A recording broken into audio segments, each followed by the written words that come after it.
Hello everyone, welcome to vision JRF. सबसे पहले तो आप सभी को प्यार भरा नमस्कार। दोस्तों, हर साल लाखों लोग यूजीसी नेट की परीक्षा देते हैं, लेकिन चंद ही लोग अपनी मंजिल तक पहुंच पाते हैं। आज ऐसी ही एक शख्सियत हमारे साथ में है, सीमा नायल, जिन्होंने इस बार यूजीसी नेट की परीक्षा उत्तीर्ण की है हिस्ट्री सब्जेक्ट से। और सीमा है जो हमारी पेड स्टूडेंट भी है, हमारी रेगुलर स्टूडेंट है।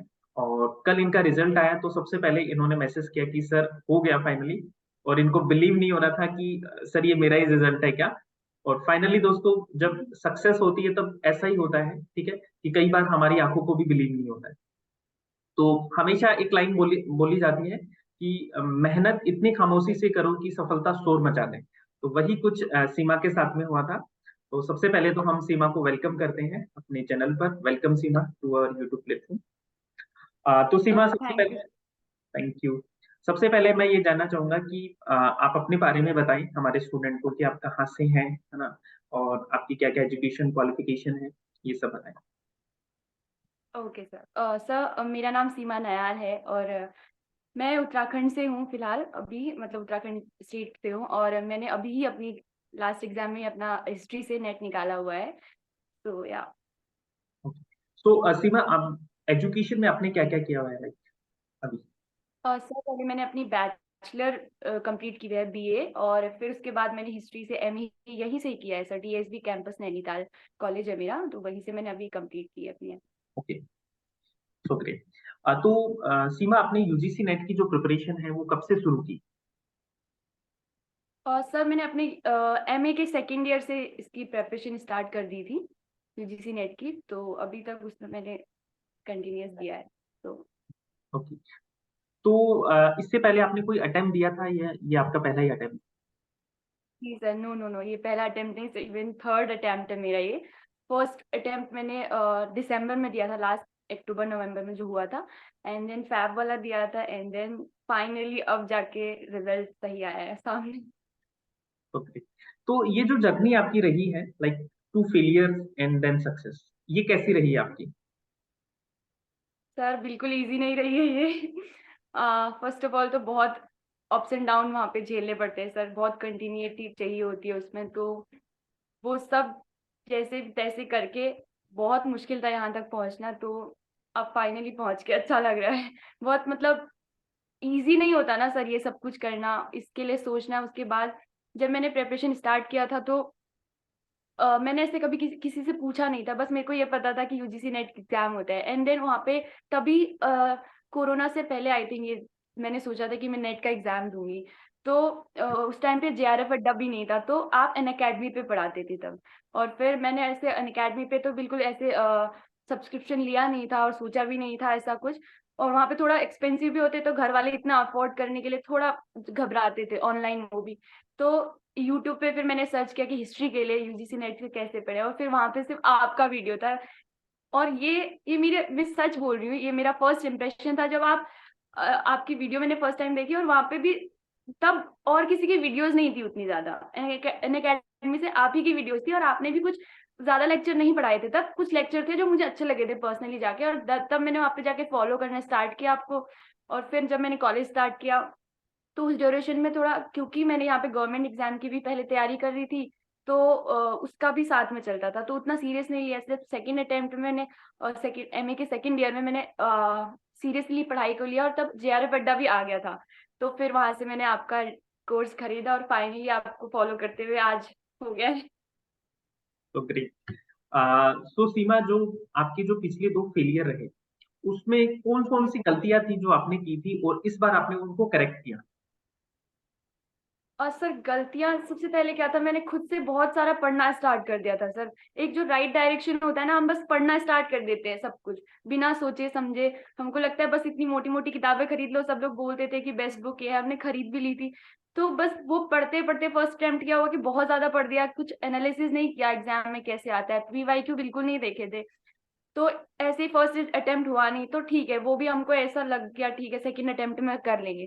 सेकंड अटेम्प्ट इतनी जल्दी हो गया फैब वाला, तो उसमें भी बस 2-3 महीने ही थे सर, दिसंबर के बाद, अक्टूबर नवंबर के बाद तो सीधे फैब में हो गया। तो उसमें भी उतना कवर अप नहीं कर पाए। हम पढ़ते तो थे क्योंकि थ्योरेटिकल सब्जेक्ट है हिस्ट्री, तो उसको इतनी जल्दी कवर कर पाना और बहुत ज्यादा कवर कर लेती थी मैं।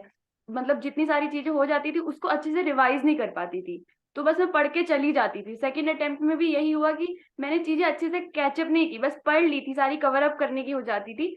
जो कि थर्ड अटेम्प्ट में मैंने थोड़ी से सही से अच्छे से उनको किया और जाके फाइनली हुआ। सीमा, आपकी पेपर वन की क्या स्ट्रेटेजी थी और पेपर वन के लिए आपने कौन कौन से सोर्सेज हैं जिनको उपयोग में लिया? सर मैंने पेपर वन के लिए सिर्फ जेआरएफ अड्डा से आप लोगों को ही फॉलो किया, उनकी उन्हीं के टीचर्स को फॉलो किया, अदिति मैम आप सब। मतलब मैंने फर्स्ट अटेम्प्ट में मेरा पेपर वन काफी अच्छा था सर। मैंने बहुत अच्छे से पढ़ लिया था, जो सेकंड पेपर की वजह से नहीं हुआ था। सेकंड अटेम्प्ट में मैंने हिस्ट्री बहुत अच्छा कर लिया था, पेपर वन छूट गया था क्योंकि मैंने ले लिया था जेआरएफ से, अड्डा जेआरएफ से। तो वहां से मैं पढ़ नहीं पाई थी क्योंकि उस टाइम पे मेरे को ये था कि जल्दी जल्दी हिस्ट्री कवर करना है। लेकिन थर्ड अटेम्प्ट में मेरे को लगा नहीं, ये ही है जो तुम्हें जेआरएफ नेट दिला सकता है। तो वहां पे भी थोड़ी अपनी पकड़ बनाई और सारे अदिति मैम आप लोग को सबको फॉलो किया।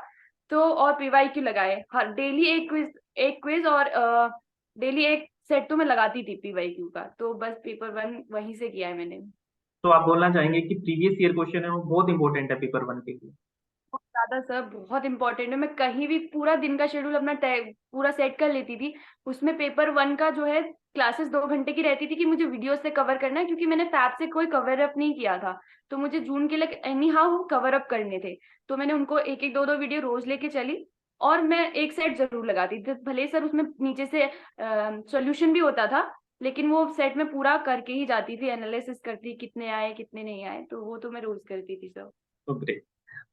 पेपर टू के लिए आपने कौन कौन सी बुक्स पढ़ी और किसको आपने फॉलो किया था? पेपर टू को कैसे तैयार किया आपने ओवरऑल हम बात करें?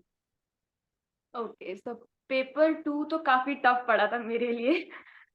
जब मैंने ये स्टार्ट किया था ना, मैं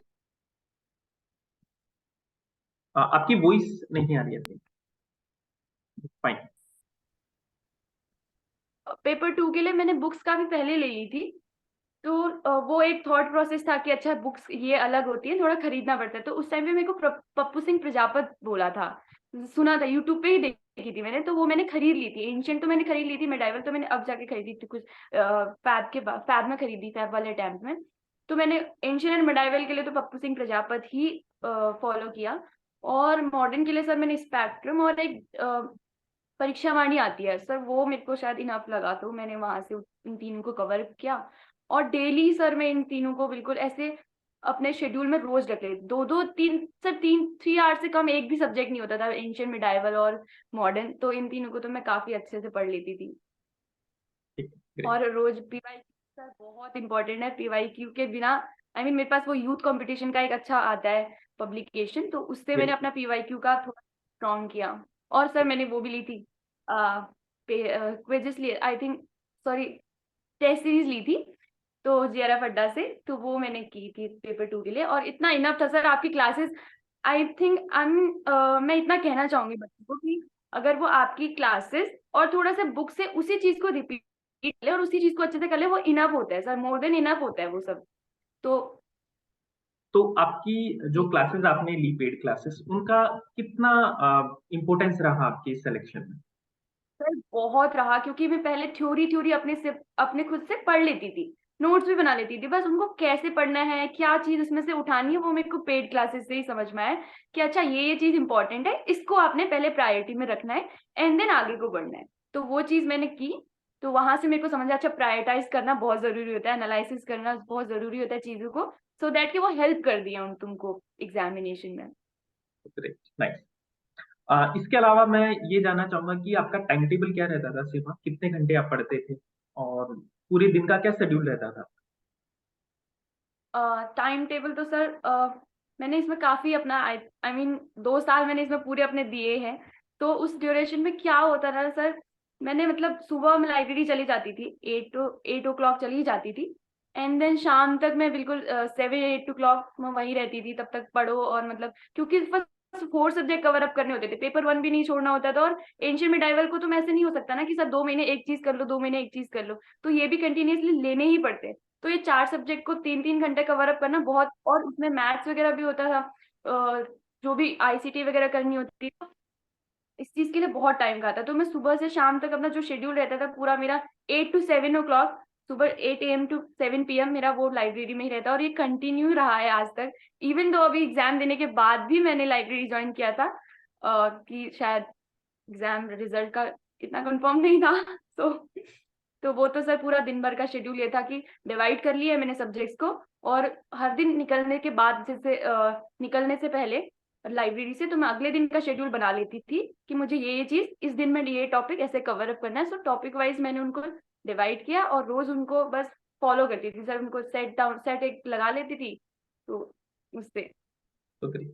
सो सीमा, मैं ये जानना चाहूंगा कि एक यूजीसी नेट एस्पिरेंट को दिन में कितने घंटे निकालने चाहिए जिससे कि उसका कंफर्टेबली जेआरएफ निकल सके?